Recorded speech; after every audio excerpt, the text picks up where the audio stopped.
Hey guys, what's cracking? It's Krakenation here. I am coming at you guys today with the next installment of the DLC data mining series, where we're taking a look at all the moves that the Pokemon in the DLC expansion got, and what let me clarify, in Isle of Armor and Crown Tundra, the DLC expansions for Pokemon Sword and Shield. Today we're going to be taking a look at Generation 6. If you haven't yet checked out the other installments, I've done Generations 1 through 5 already. Obviously, I'm doing 6 today, and 7 is coming up in the future. So we've been taking a look, just breaking down the moves these Pokemon got, what viability I think they have. Does it help this Pokemon? What sets maybe can you run in the future with these? So if you guys are enjoying this series and want to keep seeing stuff like this in this DLC content, make sure to drop a like, comment, guys. It always really appreciate. Let me know what you guys are thinking about this format, and make sure you guys, if you want to support this channel, if you want to drop a subscription, is always very appreciated. Or if you want to click the notification button so that you know every time I upload a video, and stay up to date with everything that I'm doing, it's very appreciated. Also, we have a Discord channel down in the description box below where you can see all the stuff that I'm uploading, and you can be a part of our competitive Pokemon community where we discuss and talk about and learn about Pokemon as a group. So definitely encourage you guys to go ahead and take a look at that. But without further ado, we're going to go ahead and start taking a look at Generation 6. Now, you may have noticed that there is a picture of Entei here, but Entei, aka Daniel, is not going to be joining me, unfortunately, for today's video. So it is just going to be me. Unfortunately, you guys will not hear the sweet caress of Daniel's deep, dark voice. It's just going to be little old me, and that is definitely a loss. Unfortunately, he could not make it today, and I wanted to get this video out. But he definitely brings a different set of eyes with a different perspective, and sometimes a little bit more creative, perhaps, sometimes than myself. So I always really like having him around. But today, guys, you're going to have to just deal with just having me. I'm sorry about that, right? All right, so let's go ahead and scroll down to Generation 6 here. Alrighty. So that's Gen 4, Gen 5, and Generation 6. Here we go. Alrighty. So, went too far. Alright, so starting off with Chespin. Let's take a look here. Chespin gets Swift Endure. Again, it seems like every Pokemon has gotten Endure, which I just don't think is that much of a boost to any of their competitive viabilities, per se. Swift Endure, I guess for Chestnut, maybe you could run a Rocky Helmet set, and it could be kind of useful, but overall, I just think it's not that big. I mean, honestly, if you're running a Leech Seed Rocky Helmet set, that's pretty nice. Unfortunately, Spiky Shield, Chestnut's signature move, does not synergize with Endure because you can't click those kinds of moves over and over again and switch. So you can't click Protect 2 times in a row. You can't click that move either. Instead, you can't go Protect and then Endure. The percentage chance to fail is the same, and those moves Detect, Protect, Endure, all the moves kind of end up getting lumped together. So there's that. The other starters also getting Endure. Again, nothing really to note. I don't think, if anything, Endure is only really viable on Chestnut out of the 3, I imagine. I mean, I guess Delphox could run a Salac Berry Calm Mind set maybe. And so in those Salac Berry sets or those Boosting Berry sets, I guess all of these Pokemon could potentially benefit from that. And so that's whenever you see Endure, you got to think about the only really situation when it's going to be useful is if a Salac Berry set is really useful. And I just don't think any of these Pokemon really benefit from it that much. Talonflame gets Hurricane. Special Talonflame was never really a thing per se. So I don't really know about that. I mean, Talonflame gets some moves, I guess, to be run specially, but just its attack set and special attack set aren't that far apart. You can still, so this is now a good special move for you to run, and you get Flamethrower, you get Fire Blast, so you've got some moves there, but overall I think you're still going to run a physical. But it is cool that Gale Wings, and you now have a special move to click with Gale Wings, I guess is definitely potentially pretty interesting. I do like that. That is interesting. So yeah, moving on.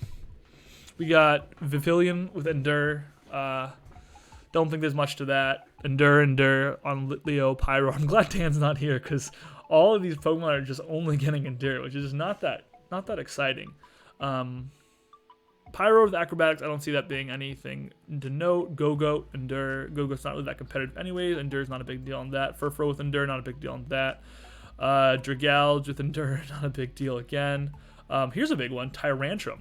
Tyrantrum gets close combat to hit steel types, which could be really nice because steel types obviously resist that head smash, that rock head smash, which is Tyrantrum's just go-to move in the competitive metagame.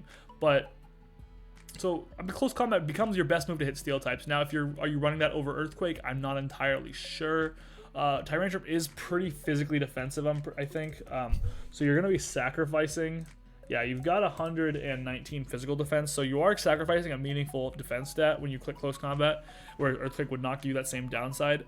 But so I don't know. Definitely an option. Rock Blast isn't really, you got Head Smash, so that's the whole thing there. High Horsepower loses to Earthquake. Again, it gets Endure, I guess.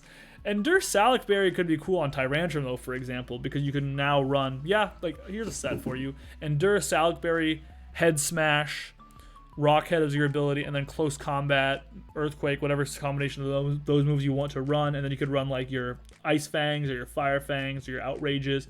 And so what's nice about that is you'd be able to switch moves. You wouldn't be locked into Scarf, but you could still get that +1 speed boost. So I can imagine Endure Tyrantrum being a very legitimate set, honestly.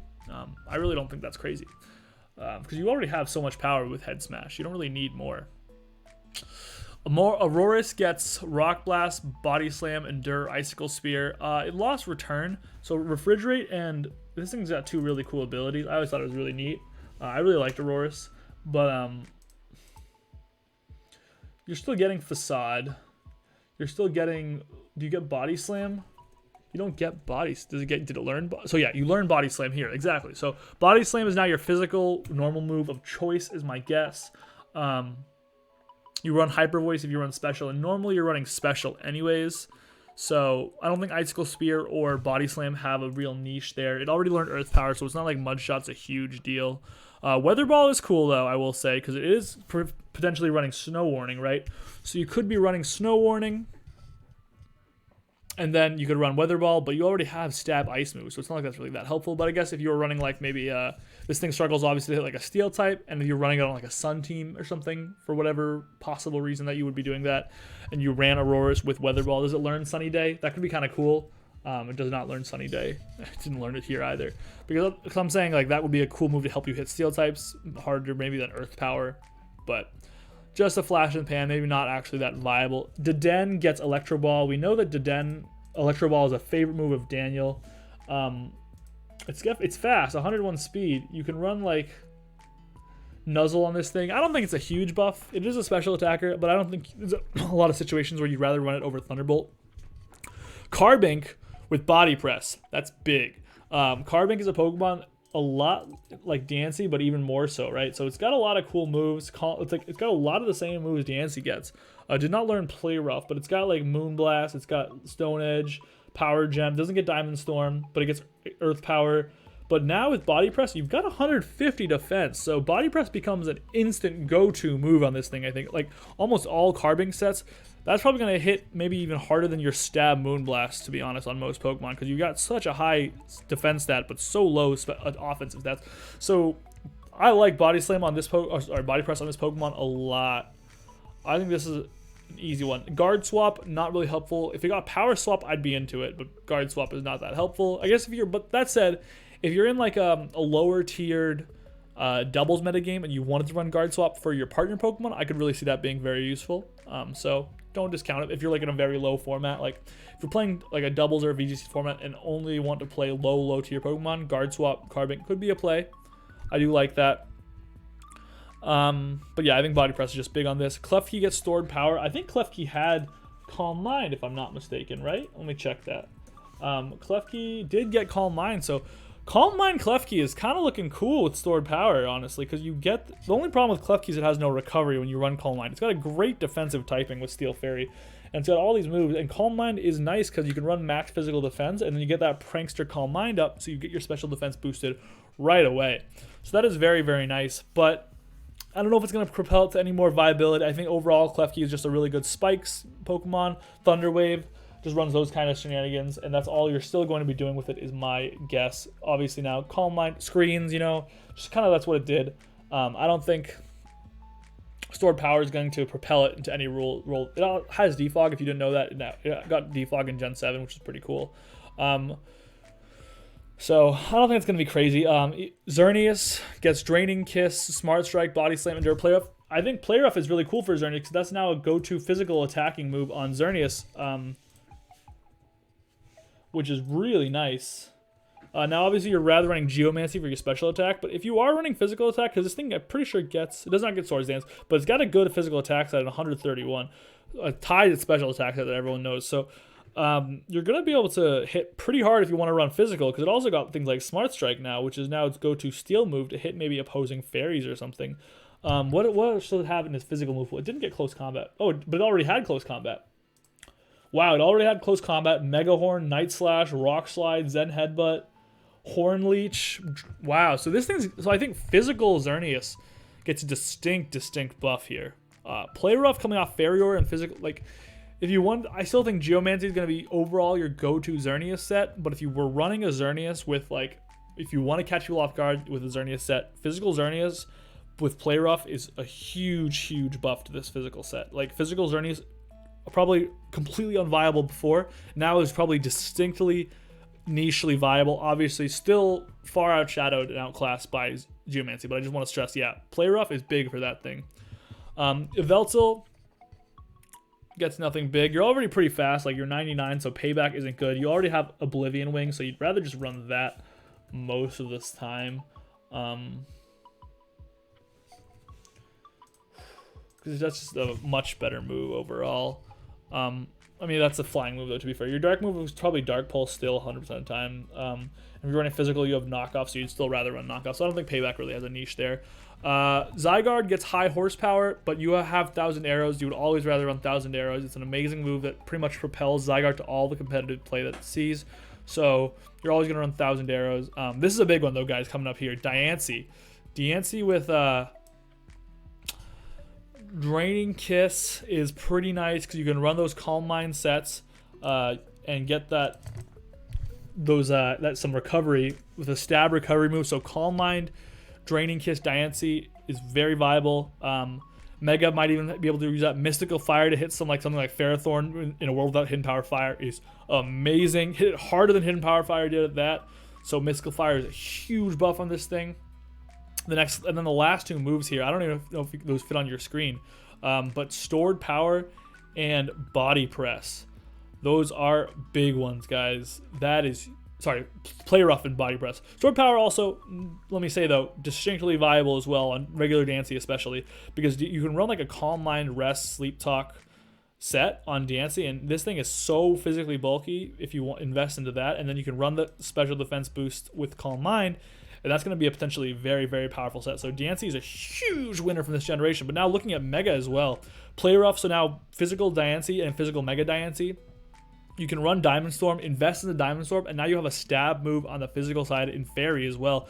So because the problem was always you ran Moonblast and Power Gem on your special side, but you always wanted to run Diamond Storm because it's such a good move, but you couldn't invest because you just didn't have a lot of physical coverage. But now at least you've got a stab move there, and we know that Fairy plus Rock is really, really powerful coverage. The only thing you're going to struggle to beat is Steel types, but you know what beats Steel types is that Body Press coming off a really good defense stat on regular Diancie, but even an even higher one on regular Diancie, but honestly a decent physical defense stat on Mega as well.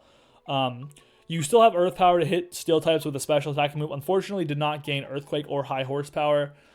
So you would have loved to see that, but overall, I just think that's a really big buff to it.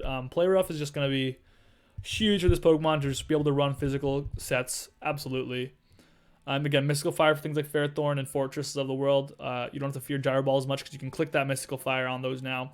Honestly, again, Stored Power, Calm Mind sets could be legit. Does Diancie have any way to boost its physical defense? Honestly, like Diamond Storm could be really nice there because it boosts your physical defense as well. Can you imagine getting like an Ancient Power plus Stored Power set? That'd be kind of insane if you could manage to pull that off. It gets Iron Defense. Wow. Can you guys imagine if you can avoid the Toxic, Iron Defense, Calm Mind, Stored Power, Body Press, beat up on the Steel types of the world, absolutely destroy them with Body Press, and the Dark types that are immune to Psychic, just destroy them with Body Press. I really like that set. Wow. Honestly, on my top winners, I might have needed to put that higher because I did not realize at the time that Diancie already had Iron Defense. That is, I really like that. Wow. My goodness, guys, that's probably maybe a top 3 winner. That's the #1 winner right there from this generation. Is wow, that is impressive. Moving on, we got Hoopa with, let me just adjust the screen back. Sorry about that. We got Hoopa with Swift and Enduring, nothing big there. We got Volcanion with a few nice moves. Body press on Volcanion is nice because you got that good physical defense stat. Unfortunately, you do not struggle with steel types. Volcanion is 4 times resistant to steel moves and destroys steel types with its fire stab. So Fire Spin might be legit. I think it already got Whirlpool, but either way, Fire Spin's nice. Thunderfang is okay. Heavy Slam is okay, helps you, but you already had Sledge Bomb to hit fairy types. Heat Crash is okay. I just think overall this is definitely like you got some new toys to work with, but Volcanion is still doing usually the exact same things that it used to do. I don't even think Body Press makes it into your average Volcanion set. Steam Eruption is just such a good spammable move that you're always gonna want to be clicking Steam Eruption. Notably, the Volcanion got heavy duty boots access this generation, right? So with heavy duty boots, Volcanion is definitely distinctly better because you're not afraid of rocks, and it also is a defogger as of Generation 7.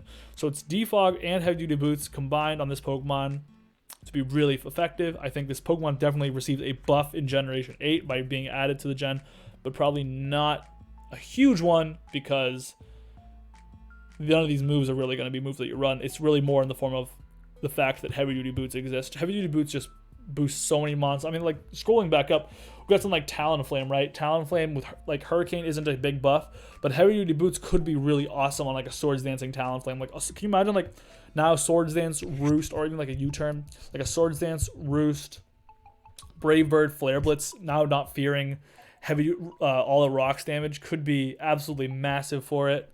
Pyroar too, Auroras too. Good stuff, man. Good stuff. Well, guys, that's going to do it for today. That is all we got on the docket. Next up is Generation 7, and that'll come out either tomorrow or the next couple of days. And that'll be another big video, and we'll be wrapping up these DLC data mines, but we will hopefully be launching some other DLC content in the future where we talk about what we're expecting out of the new expansions. And so hopefully you guys are as excited for that as I am. And if you guys enjoyed this video and want to leave a comment, guys, want to subscribe, want to leave a like, it is always so appreciated. We're trying to grow this competitive Pokemon community, and you can be a part of that journey with me.